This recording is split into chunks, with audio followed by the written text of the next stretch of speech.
Ya, kita punya tujuan 3 ya yang hendak kita capai dalam, eee, Barikindo Electric Vehicle Show atau PEV itu. Yang pertama, lebih menekankan kepada aspek edukasi ya. Karena dengan, EV, masyarakat itu belum aware sebenarnya, apa sih mobil listrik itu. Maka, melalui pameran yang kita selenggarakan itu salah satu di antaranya adalah bagaimana kita memberikan edukasi kepada masyarakat. Sehingga masyarakat semakin paham, dan semakin nanti lama-lama jatuh cinta kan gitu. Kalau dia nggak kenal, pasti dia nggak akan jatuh cinta. Kalau dia sudah ingin membeli mobil listrik, maka ada 2 hal yang bisa dikontribusikan kepada bangsa ini, bagi para pembeli mobil listrik. Yang pertama, dia bisa menyumbang bagaimana perbaikan environment ini ya, agar lingkungan kita menjadi bersih ya.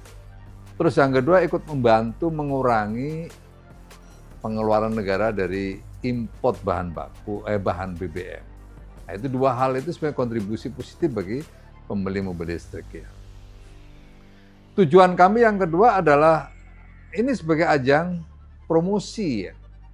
Kita memberikan ruang selebar-lebarnya, seluas-luasnya kepada seluruh produsen mobil listrik, baik itu pendukungnya maupun ya, produsen mobil itu atau kendaraan listrik itu sendiri. Ya, kita lihat kemarin kita berikan akses ya dari 146 peserta itu ya. Itu 10 mobil produsen mobil listrik, 9 sepeda motor. Lainnya adalah semua produsen pendukungnya. Sebuah ekosistem yang diperlukan dalam membangun dan mengembangkan EV ke depan. Tuh. Jadi kita beri ruang seluas-luasnya. Dan saya melihat ini dari waktu ke waktu semakin bertumbuh ya. Nah, yang ketiga adalah dari sisi transaksi. Ya, ini sebuah tempat untuk saling berkumpul, hub untuk melakukan transaction ya, sehingga mempertemukan antara produsen dan konsumen. Nah, pada akhirnya 3 hal itu alhamdulillah bisa tercapai dengan baik ya. Indikatornya apa? Bisa dilihat berapa orang yang datang. Ya, yang datang jumlahnya cukup banyak ya, 40.000 lebih ya. Berikutnya transaksi yang berjalan itu sudah melebihi yang saya targetkan. Lebih dari 400 miliar ya. Padahal target awal kita pada saat presentasi ke saya targetnya ada 350 miliar. Saya maunya 400 miliar, alhamdulillah bisa terpenuhi gitu ya. Nah, sosialisasi juga berjalan karena di di pameran itu kita lakukan ada berbagai seminar, penjelasan dari berbagai pihak termasuk juga government ya. Nah, alhamdulillah bisa berjalan gitu. Nah.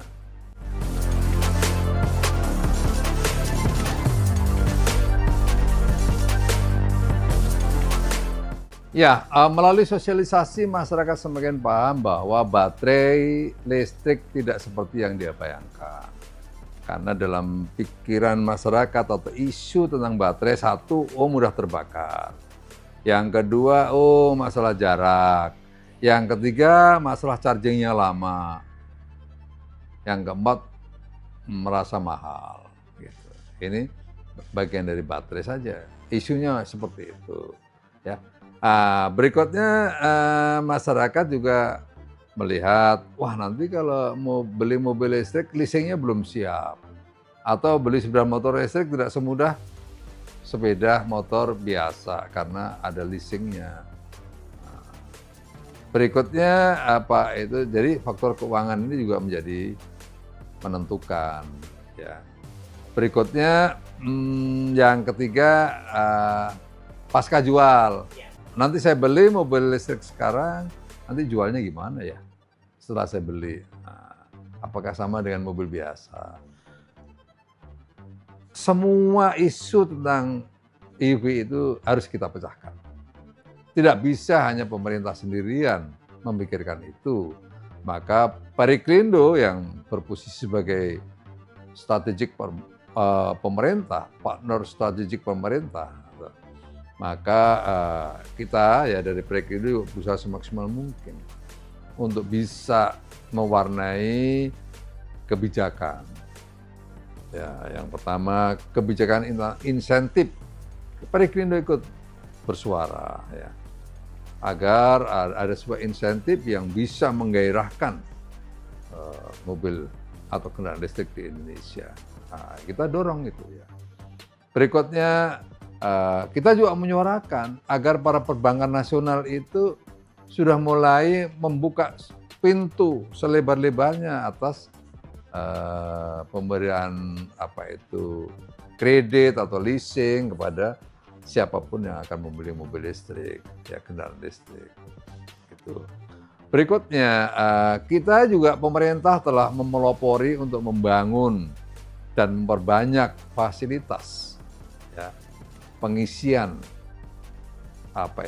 charging station atau SPKLU ya. Sampai dengan saat ini PLN sudah membangun kurang lebih 2.000 dan akan berjanji membangun lagi seterusnya. Dan Menteri ESDM juga membuka peluang seluas-luasnya kepada siapapun, pihak private, pihak swasta, untuk bergabung bersama pemerintah menyelenggarakan usaha di bidang SPKLU. Terbuka luas, nggak ada monopoli. Nah, siapapun boleh, baik dalam negeri maupun investor dari luar. Nah, hal-hal inilah semua yang berkaitan dengan ekosistem perkembangan EV di Indonesia harus dibangun bersama-sama. Agar apa? Agar masyarakat semakin hari semakin tertarik. Karena apa? Karena ada banyak kemudahan.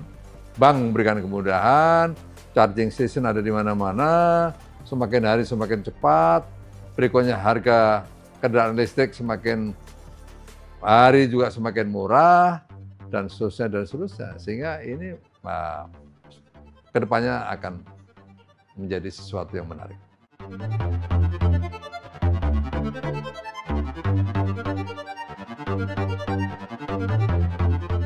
Ya, Presiden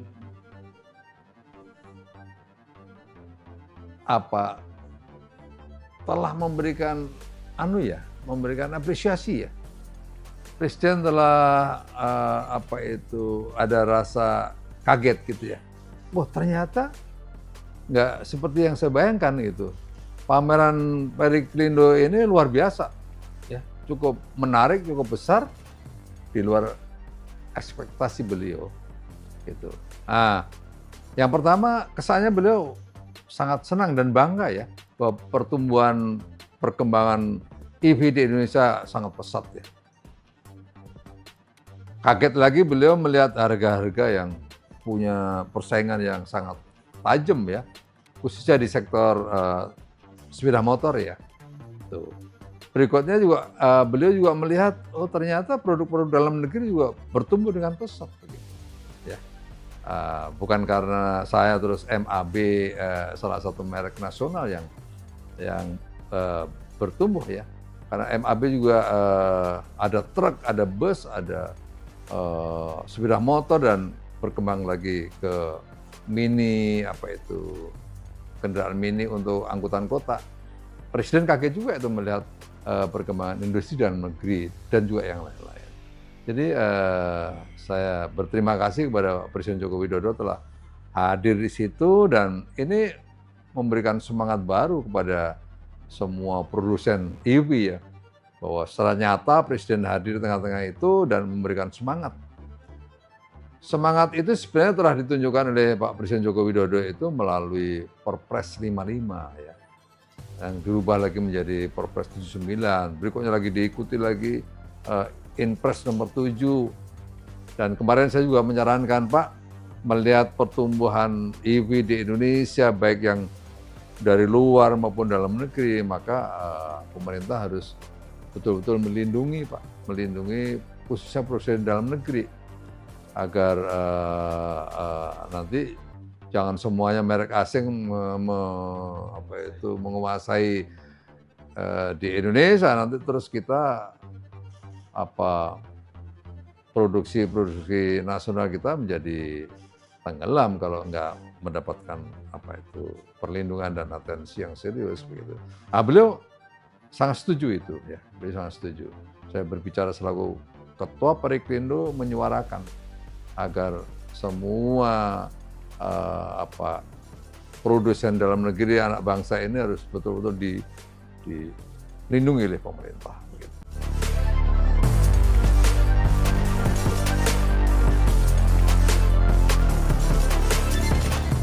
Ya mestinya harus ada karena satu kita punya kekuatan resources-nya. Kita memiliki bahan baku untuk membangun baterai sebagai komponen utama dari mobil listrik ya. Saya pikir mestinya kita harus punya semangat yang kuat menuju ke sana ya. Khususnya untuk passenger ya. Passenger kalau truk bus itu kita sudah punya mobil sendiri merek nasional ya. Tapi untuk passenger menurut saya dengan pangsa pasar yang seperti Indonesia ini jangan semuanya diambil orang luar dong kan begitu. Mestinya harus tumbuh industri mobil listrik dalam negeri yang dimiliki oleh anak bangsa sendiri ya. Walaupun oleh pemerintah nggak apa-apa, tapi itu merek nasional yang kita bangun sendiri sehingga kapasitas nasional kita menjadi semakin hari semakin kuat gitu. Bisa mestinya, nggak ada yang nggak bisa. Ya kalau dari sisi mobil passenger belum ada ya, belum kelihatan ya merek yang akan disiapkan apa ke depan dan apakah ada pihak swasta yang mau lari ke sana. Saya melihat belum ada ya, belum ada, khusus untuk passenger. Dan pemerintah dulu sebenarnya pernah digagas oleh Pak Erik ya, Menteri BUMN untuk membeli salah satu merek EV dari luar ya, tapi karena keburu ribet akhirnya ya nggak jadi lagi. Sebenarnya perlu kita belanja knowledge-nya, belanja know-how-nya dari luar nggak apa-apa, tapi terus kita pekerjakan anak-anak muda Indonesia sehingga nanti akan terjadi transfer knowledge-nya ada terjadi di sana. Kalau kita nggak bergerak ya nggak akan terjadi itu.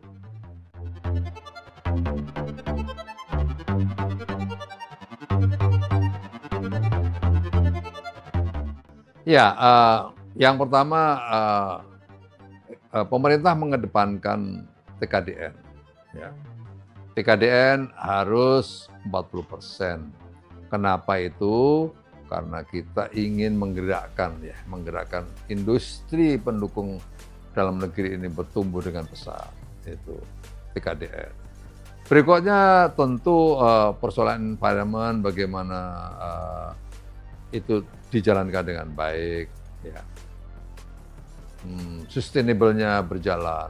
Kita punya sumber-sumber mineral Indonesia, ya, yang bisa itu diproyeksikan menjadi sesuatu yang sustain, ya, karena besaran kandungan yang kita miliki.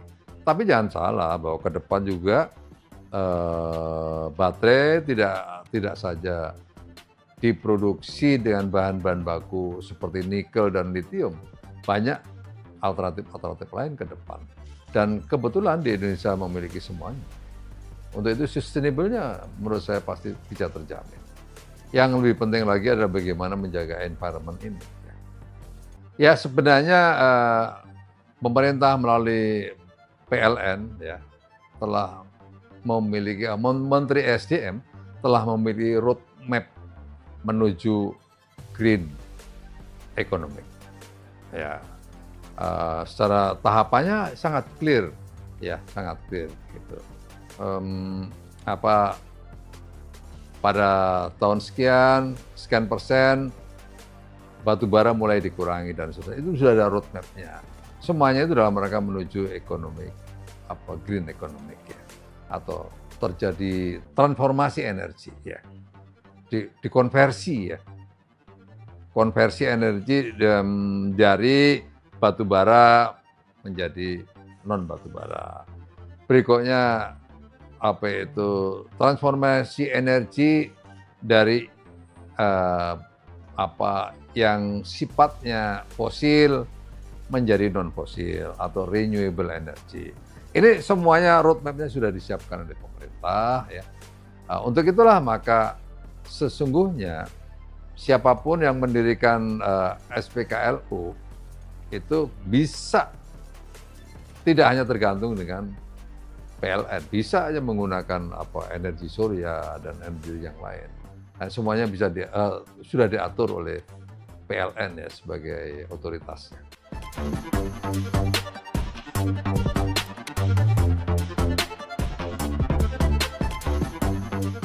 Ya, sangat cerah ya. Itu terlihat dari pertumbuhan investasi di sektor itu. Itu nyata, nyata. Beberapa brand terkenal dari luar banyak yang datang ke Indonesia untuk membangun pabrik di sini. Ini sebuah indikasi bahwa EV ke depan akan semakin maju, semakin kompetitif, semakin mudah, semakin murah mestinya, sehingga masyarakat akan bisa menikmati dengan baik. Pasti, saya selaku Ketua Periklino berharap seperti itu. Ya, untuk mobil mungkin investasinya besar ya, tapi menurut saya sih ya, itu peluang harus direbut lah, itu ya. Baik itu oleh BUMN maupun oleh swasta. Anggaplah saya punya duit, saya akan bangun itu. Ya, saya akan bangun tuh mobil passenger karena marketnya sungguh menjanjikan. Gitu. Cuman masalahnya kan besar itu dananya gitu ya. Ya sepertinya kalau kita lihat itu grafiknya ya, itu akan lompat ya, bukan grafik yang biasa. Menurut saya akan terjadi lompatan-lompatan ya. Iya, karena apa? Karena semakin awareness semakin terbangun di publik, di masyarakat bahwa ternyata mobil listrik tuh lebih memberi kemudahan dan kemurahan dalam penggunaannya. Contoh kemarin teman-teman yang hari rayaan ke Jawa Timur dari Jakarta menggunakan mobil listrik pasti sangat efisien. Ya, efisien pasti. Tapi tugas kita semuanya bagaimana menyediakan tadi ekosistemnya. Ya. SPKLU ada di mana-mana, itu semakin memberi kenyamanan.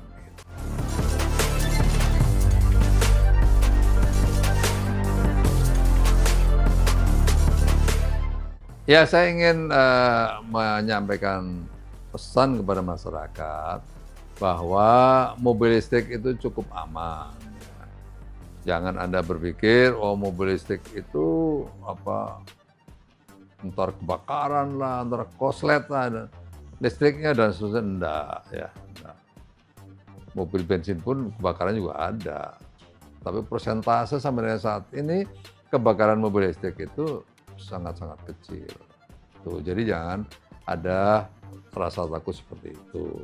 Terus yang kedua, bagi Anda yang sudah atau masih memiliki mobil tua dan harus ganti yang baru, gantilah dengan mobil yang baru, mobil listrik, agar